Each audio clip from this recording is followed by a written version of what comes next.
कुछ गुर्दा के बीमारी के बारे में। आजकल एक अजब मामला है, एसी में रहने वाले लोगों को नए नए एसी वाले बड़ी हसरत भरी निगाह से देखते हैं, लेकिन एसी में रहने का अगर कुछ फ़ायदा है तो नुकसान भी उससे ज़्यादा है। इसलिए कि एसी में रहने की वजह से पसीना एकदम लगभग न के बराबर निकलता है, और जब पसीना नहीं निकलेगा तो स्वीट ग्लैंड के ज़रिए जो गंदगी कुछ पसीना के ज़रिए निकलती, तो अब वो सब गंदगी को जो है मजबूरी में गुर्दा पेशाब के ज़रिए निकालने की कोशिश करेगा, और जाहिर सी बात है गुर्दा पे ओवरलोड पड़ेगा। इस ओवरलोड के चक्कर में ज़्यादा दिन तक एसी में रहने वाले को गुर्दा का कोई ना कोई मर्ज होना एकदम मस्ट है। तो इसलिए एसी को बहुत हसरत भरी निगाह से न देखा जाए, नॉर्मल ज़िंदगी बिताया जाए। दूसरे एसी का मामला अभी ग्लोबल वार्मिंग में भी जन्म दे रहा है। उससे जो गैस निकलती है वो गैस जो है वो ग्लोबल वार्मिंग के लिए बहुत सपोर्टिव मानी जा रही है, माने उसको लोग बता रहे हैं कि ये एक नुकसानदेह चीज़ है। तो बहरहाल ये तो शॉर्ट फॉर्म में है, अब है कि एसी से जहाँ तक हो बचा जाए। मिला जुला के पंखा तक ठीक है, और एसी इसमें सबसे मामला ये है कि किडनी जो है ना इतनी अहम चीज़ है कि गंदगी को निकालने के लिए ये मेन फंक्शन करती है पूरे बॉडी में।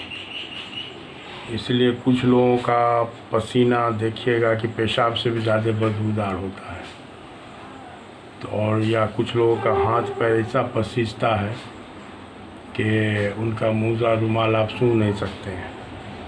तो ऐसा मामला जो है किडनी के फंक्शन की तरफ इशारा करता है कि किडनी का जो नॉर्मल फंक्शन होना चाहिए था वो नहीं हो रहा है।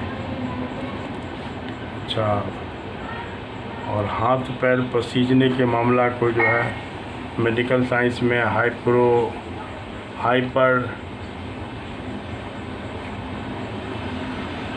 हाइड्रोसिस का नाम दिया गया है। इसके लिए एलोपैथी में एक दवा बनती है, एक इंजेक्शन है जिसका असर 1 साल तक रहता है। वो तत्काल आराम दे सकता है, और ये समझिए कि इंजेक्शन जो है फूड पॉइजनिंग का कारण बनकर ज़िंदगी के लिए ख़तरा बनने वाले बैक्टीरिया कोलोस्ट्राइडियम बोटुलाइनम से तैयार यह दवा नर्व सेलों को प्रभावित करके पसीना पैदा करने वाले ग्लैंडों की एक्टिविटी को कंट्रोल करके पसीना निकलने में कमी कर देता है, और यही अक्लमंदी गुर्दा के काम को इफ़ेक्ट करती है। देर सवेर गुर्दा को जो है डिस्टर्ब करता है, जबकि गुर्दे के काम को नॉर्मल रूप से बहाल हो जाने के बाद यह मामला अपने आप ठीक भी हो जाता है। तो अब यह है कि कारण पर जड़ पर ध्यान दिया जाए। हम बार बार यही बात बोलते हैं कि किसी भी बीमारी को बहुत भयंकर न समझा जाए, उस बीमारी के कारण को दूर किया जाए। जब कारण दूर हो जाएगा तो इंशाल्लाह वो बीमारी अपने आप ख़त्म हो जाएगी। तो अब अल्लाह ताला ने 5 वाइटल ऑर्गन दिया है जिस्म में, जिसमें से कोई भी एक डिस्टर्ब होता है तो समझिए कि वाइटलिटी डिस्टर्ब होती है, आदमी के ज़िंदगी का मसला खड़ा हो जाता है। जिसमें किडनी भी एक ऑर्गन है, वाइटल ऑर्गन है, और अल्लाह ताला ने इसीलिए जो है वो 2 किडनी दिया है। वैसे 3000 में 4 आदमी को सिर्फ एक किडनी होती है पैदाइशी तौर पर, लेकिन मिला जुला के उनका काम इससे भी चल ही जाता है। और इसीलिए मेडिकल साइंस वाले बोलते हैं कि कोई आदमी किसी ख़राब किडनी फेल्योर किडनी वाले को अगर अपना एक किडनी दे दे तो उसकी भी जान बच सकती है, और इनका भी काम मिला जुला के चलता रहता है। तो बहरहाल हम तो ज़्यादातर बल्कि इन होल नेचुरल मीन्स पर भी ध्यान देते हैं। तो नेचुरल मीन्स से ही इसको सही किया जाए। गुर्दा को सही करने के लिए, कब्ज़ को दूर करने का उपाय किया जाए और मौसम का जो भी फल हो होलसेल में खाया जाए। इसमें इंजीर, गुर्दा के किसी तरह की तकलीफ़ में इंजीर बहुत फ़ायदेमंद चीज़ है।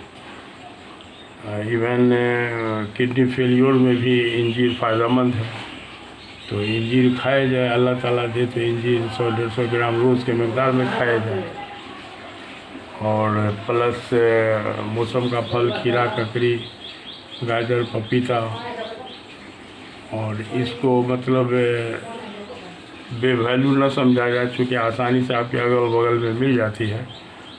तो इसलिए हर चीज़ को दवा के ज़रिए, हर चीज़ के इलाज का जहन में जो बात है उसको निकाल दिया जाए। और बहुत सारा मामला जो है वो खान पान के, डाइटिंग के हैबिट चेंज करने पर ही मामला हल हो जाता है। बहुत कम मामले में जड़ी बूटी की ज़रूरत पड़ती है या पड़ सकती है। इसलिए एसी से बचते हुए पंखा वगैरह से काम चला लिया जाए तो ठीक है। अब फिर